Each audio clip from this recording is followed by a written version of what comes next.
2026 சட்டமன்ற தேர்தலை முன்னிட்டு தொடர்ந்து உளவுத்துறை நடத்தி வரும் சர்வே. வெளியாகி இருக்கும் சர்வே முடிவுகளால் ஆடிப்போன ஆளும் கட்சி. 2026 சட்டமன்ற தேர்தலில் போட்டிகள் கடுமையாக இருப்பதால் தேர்தலை குறித்த ஆர்வம் மக்களிடம் அதிகரித்து காணப்படுகிறது. இந்நிலையில் 2026 சட்டமன்ற தேர்தலை முன்னிட்டு 234 தொகுதிகளிலும் உளவுத்துறை மிகப்பெரிய அளவில் சர்வே எடுத்துள்ளது. கரூர் சம்பவத்திற்கு பிறகு விஜய் மற்றும் அவரது தமிழக வெற்றி கழகத்திற்கு இருக்கும் மக்கள் செல்வாக்கை குறித்து இரண்டாம் கட்டமாக மத்திய உளவுத்துறை சர்வே எடுத்துள்ளது. இந்த சர்வே முடிவுகள் தற்போது வெளியாகி ஆளும் கட்சியையே அதிர வைத்துள்ளது. அந்த சர்வே முடிவில் 2026 சட்டமன்ற தேர்தலில் திமுக கூட்டணி 90 இடங்களில் மட்டுமே முன்னிலை வகிக்கிறது. அனைவரையும் ஆச்சரியப்படுத்தும் வகையில் அந்த சர்வே முடிவில் விஜயின் தமிழக வெற்றி கழகம் 70 இடங்களில் முன்னிலை பெற்று 2ஆம் இடம் வகிக்கிறது.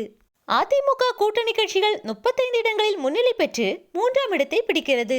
நாம் தமிழர் கட்சி ஒரே ஒரு தொகுதியில் மட்டும் முன்னிலை வகித்து 4ஆம் இடத்தை பெறுகிறது. மேலும் 38 இடங்களில் இழுபறியே நீடிக்கும் என சர்வே முடிவுகள் கூறுகின்றன. தமிழக வெற்றி கழக தம்பிகளை தற்கொலைகள் என்று திமுகவினரும் திமுக அபிமானிகளும் சமூக வலைத்தளங்களில் வறுத்தெடுக்கிறார்கள்.